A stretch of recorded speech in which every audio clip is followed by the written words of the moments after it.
नमस्कार, welcome to my YouTube channel. आज हम कर रहे हैं रचना सागर कृत दिव्यम पाठ्य पुस्तक का कक्षा सप्तमी का लक्ष्य निर्धारणस्य महत्वम पाठ 14। पुरा गुरु द्रोणाचार्यस्य आश्रमे धृतराष्ट्रपुत्रः कौरवः पाण्डुपुत्रः पाण्डवः च अन्यैः शिष्यैः सह शिक्षां धनुर्विद्यां च गृह्णन्ति स्म। प्राचीन काल में गुरु द्रोणाचार्य के आश्रम में धृतराष्ट्र के पुत्र कौरव और पांडुपुत्र पांडव अन्य शिष्यों के साथ शिक्षा और धनुष विद्या ग्रहण कर रहे थे। च जिस शब्द के पीछे होता है उससे पहले और लगा देते हैं। एकदा गुरु द्रोणाचार्यः स्वशिष्यान् परीक्षितुं तान् आहूय वदत्। एक बार गुरु द्रोणाचार्य ने अपने शिष्यों की परीक्षा के लिए उनको बुलाया। भो शिष्याः, अरे शिष्यों, अद्य लक्ष्य भेदन परीक्षा अस्ति। आज लक्ष्य भेदने की परीक्षा है, यानी कि गोल हिट करने की परीक्षा है। अतः यूयं परीक्षायै तत्परः भवत्। इसलिए आप सभी परीक्षा के लिए तैयार हो जाओ। सर्वे शिष्याः अवदन्, सभी शिष्य बोले, यथा गुरुवदेशः, जैसा गुरु जी का आदेश हो। गुरु द्रोणाचार्य काष्ठस्य चटकाम एकाम वृक्षे संस्थाप्य तदक्षि वेधाय सर्वान् शिष्यान् एकैकं कृत्वा अपृच्छत्। द्रोणाचार्य जी ने लकड़ी की एकाम चटका मतलब एक चिड़िया को पेड़ पर रखकर उसकी आंख, तद अक्षी मतलब उसकी आंख बेधने के लिए सभी शिष्यों को एक एक करके कहा। उन्होंने अपने सभी शिष्यों को कहा कि ये जो चिड़िया है, लकड़ी की चिड़िया है, इसकी आंख को हिट करो। बेधना मतलब हिट करना। स युधिष्ठिरम अवदत्, वह युधिष्ठिर से बोले, युधिष्ठिर, हे युधिष्ठिर, धनु गृहीत्वा लक्ष्यं पश्य, धनुष को ग्रहण करके लक्ष्य को देखो। वृक्षे किम पश्यसि, पेड़ पर क्या देख रहे हो।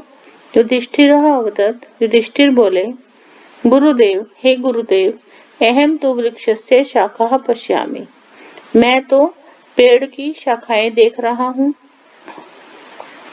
तदनंतरम भीमम आहूय एव अपृच्छत्, उसके बाद भीम को बुलाकर भी ऐसा ही पूछा। एव मतलब ऐसा ही, अपृच्छत् मतलब पूछा।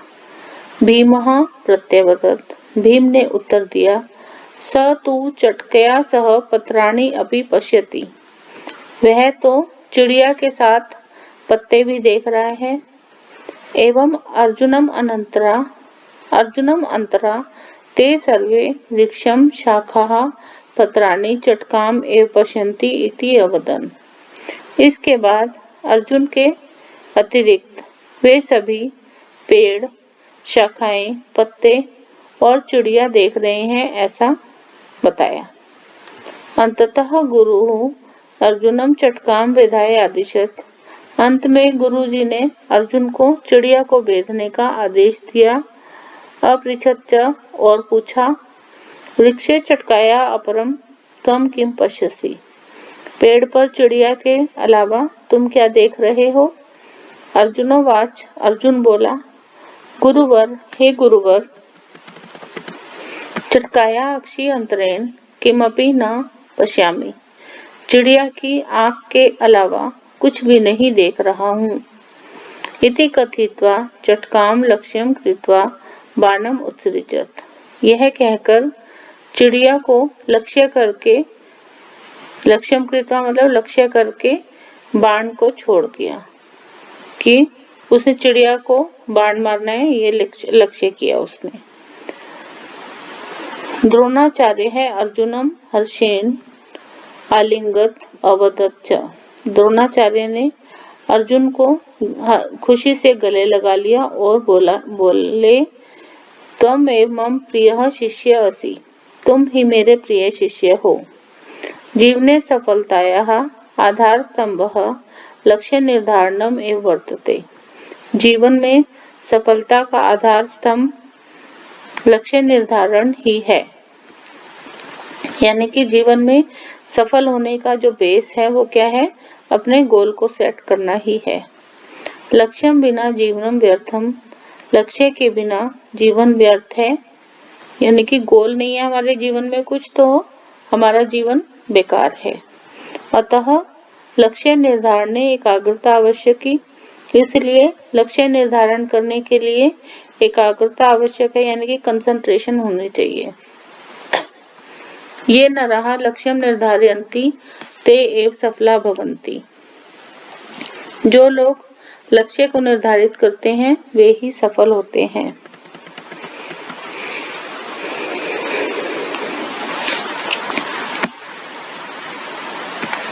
इसके बाद है विशेष। दो वर्णों के मिलने से होने वाले परिवर्तन को संधि कहते हैं। संधि के 3 भेद होते हैं, स्वर संधि, व्यंजन संधि और विसर्ग संधि। स्वर संधि 2 स्वरों के परस्पर मेल से जो परिवर्तन होता है उसको स्वर संधि कहते हैं। जैसे प्रति और एकः क्या होगा? प्रत्येकः। प्रति में ई है, ये ए है, दोनों स्वर हैं तो क्या हो जाएगा? स्वर संधि प्रत्येकः। महा और ऋषि, महर्षि, इसमें आ है और री है। सदा और ए, सदैव, आ और ए।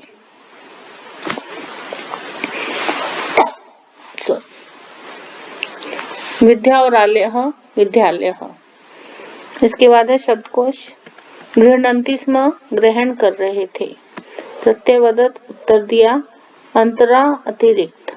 आलिंगत, गले लगाया। परीक्षितुम, परीक्षा करने के लेने के लिए। उवाच, कहा। अक्षी, आंख। संस्थाप्य, रखकर। नई धातुएं आ और वे, बुलाना, आवाहन करना। उत्सृज, छोड़ना। अभ्यास है। निर्देशानुसारम उत्तरत, निर्देश के अनुसार उत्तर दीजिए।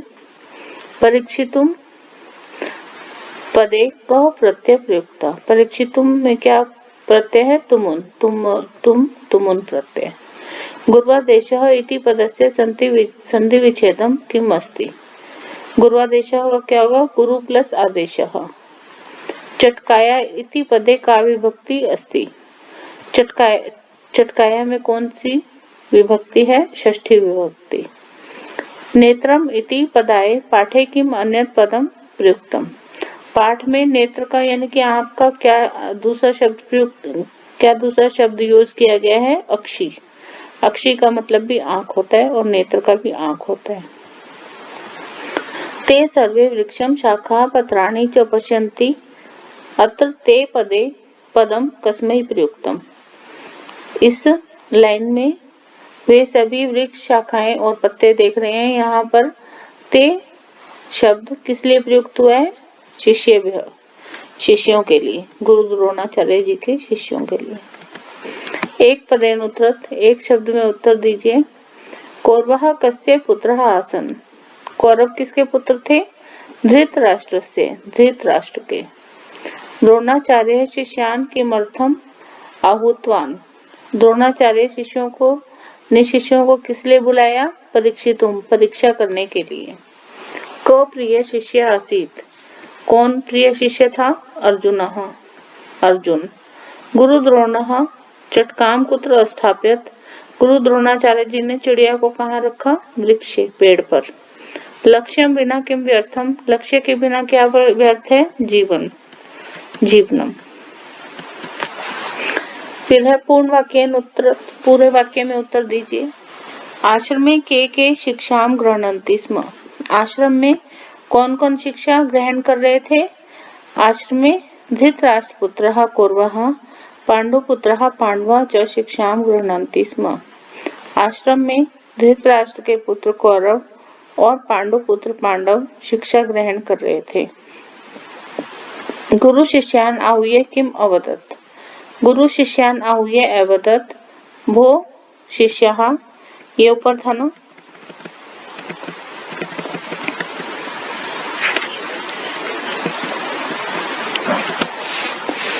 अध्यय लक्ष्य भेदन परीक्षा अस्ति अतः यूयं परीक्षा यही तत्परा भवत, कि हे शिष्यों, आज लक्ष्य भेदने की परीक्षा है, तो इसलिए आप सभी परीक्षा के लिए तैयार हो जाओ। इसके बाद है अर्जुनम अंतरा सर्वे शिष्या किम अपश्यन्। अर्जुन के अतिरिक्त सभी शिष्यों ने क्या देखा? अर्जुनम अंतरा सर्वे शिष्याः शाखाः पत्राणि वृक्षं च अपश्यन्। अर्जुन के अतिरिक्त सभी शिष्यों ने शाखाएं यानी कि टहनियां, पत्ते और पेड़ को देखा। अर्जुनः द्रोणाचार्याय किम अकथयत्। अर्जुन ने द्रोणाचार्य को क्या कहा, क्या बताया? गुरुवर अर्जुन द्रोणाचार्याय अकथयत्। अर्जुन ने द्रोणाचार्य जी को कहा, गुरुवर चटकाया अक्षि अंतरेण किमपि न पश्यामि। हे गुरुवर, चिड़िया की आंख के अलावा कुछ भी नहीं देख रहा हूँ। के जीवने सफला भवन्ति। कौन जीवन में सफल होते हैं? ये जीवने लक्ष्यम निर्धारयन्ति ते एव सफला भवन्ति। जो जीवन में लक्ष्य निर्धारित करते हैं यानी कि जीवन में गोल सेट करते हैं, वे ही सफल होते हैं। चौथा प्रश्न है, रेखांकित पदानि अद्वितीय प्रश्न निर्माणम कुरुत। रेखांकित पदों के आधार पर प्रश्न निर्माण कीजिए। शिष्य आश्रमे शिक्षाम अधिगच्छन्ति। शिष्य आश्रम में शिक्षा ग्रहण करते थे। तो कहाँ पर शिष्य कहाँ पर शिक्षा ग्रहण करते थे? कहाँ के लिए होता है? कुत्र। हमेशा कहाँ के लिए शब्द आएगा प्रश्न निर्माण में? कुत्र। अहम तो वृक्षस्य शाखा पश्यामि। मैं तो पेड़ की शाखाएं देख रहा हूँ। तो वृक्षस्य क्या होगा? किसकी शाखाएं देख रहा हूँ? तो क्या हो जाएगा? कस्य। वही विभक्ति आ जाएगी, वृक्षस्य कस्य। द्रोणाचार्य है अर्जुनम अपृच्छत। द्रोणाचार्य ने अर्जुन से पूछा, अर्जुनम कि किससे पूछा? कम। अर्जुनम कम, वही विभक्ति आ जाएगी। वृक्ष काष्ठस्य चटकाम अस्थाप्यत। पेड़ पर लकड़ी की चिड़िया को रख दिया। तो काष्ठस्य तो मतलब कस्य, किसकी चिड़िया को रखा? लकड़ी की, यही विभक्ति आ जाएगी। या कैसी चिड़िया को रखा? कीदृशीम। यूयं परीक्षा यही तत्परा भवत। तुम सभी परीक्षा के लिए तैयार हो जाओ। तो क्या हो जाएगा? परीक्षा यही कसे, किसके लिए तैयार हो जाओ, या किमर्थम किस लिए तैयार हो जाओ। दोनों में से कोई भी हो सकता है। इसके बाद है पांचवा प्रश्न है, प्रदत्त क्रियायाः उचित रूपेण वाक्यानि पूरयत। दी गई क्रियाओं के उचित रूप से वाक्यों को पूरा करना है। शिक्षकः छात्रान् पाठम। पाठ्य का लिट लकार क्या होगा? लिट लकार होता है फ्यूचर टेंस। तो शिक्षक छात्रों को पाठ पढ़ाएगा होगा पाठयिष्यति। पांडवः पांडुपुत्र। अस का लंग लकार होगा, लंग लकार यानी कि पास्ट टेंस था, पास्ट टेंस होगा तो क्या होगा? पांडव पांडुपुत्र थे, आसन हो जाएगा। आसीत आस्ताम आसन। आसीत एक वचन, आस्ताम द्विवचन और आसन बहुवचन। आकाशे खगः उत्पत्त और लट लकार। तो क्या हो जाएगा? बहुत सारे पक्षी हैं तो क्या हो जाएगा? उत्पतंती। शिशवः सूर्योदयात् प्राक्। उत और स्था और लोट लकार उत्तिष्ठन्तु। बच्चों को सूर्योदय से पहले, बच्चे सूर्योदय से पहले उठें। वयम स्वतंत्र राष्ट्र से नागरिकः। अस का लट लकार होगा, वयम के साथ क्या होगा? वयम के साथ क्या हो जाएगा? अस्ति स्तः सन्ति, असि स्थः स्थः, अस्मि स्वः स्मः। तो वयम के साथ हो जाएगा स्मः, कि हम सभी स्वतंत्र राष्ट्र के नागरिक हैं। अधोलिखित वाक्यानां संस्कृत भाषायाम अनुवादम कुरुत। नीचे लिखे गए वाक्यों का संस्कृत भाषा में अनुवाद कीजिए। आश्रम में मुनि रहते थे। तो क्या था? आश्रम में क्या होगा? सप्तमी विभक्ति आएगी आश्रम में। मुन्यः एवसन, ये पास्ट टेंस है ना, तो एवसत एवस्ताम अवसन। मुनि मुनि मुन्यः, बहुवचन होगा मुन्यः। संपूर्ण पृथ्वी एक परिवार है। संपूर्णाधरा एकः परिवारः अस्ति। वृक्ष की शाखा पर पक्षी बैठे हैं। वृक्षस्य शाखायां खगाः तिष्ठन्ति। राम ने रावण को बाण से मारा। रामः रावणं बाणेन अमारयत्। राम होगा रामः रावण को रावणम बाण से मारा, तो क्या हो जाएगा, बाणेन मार दिया, पास्ट टेंस हो गया तो अमारयत्। सज्जनों का व्यवहार उत्तम होता है। सज्जना नाम व्यवहारः उत्तमः भवति। यह हमारा पाठ पूरा हुआ। आशा है आपको समझ में आया होगा। धन्यवाद।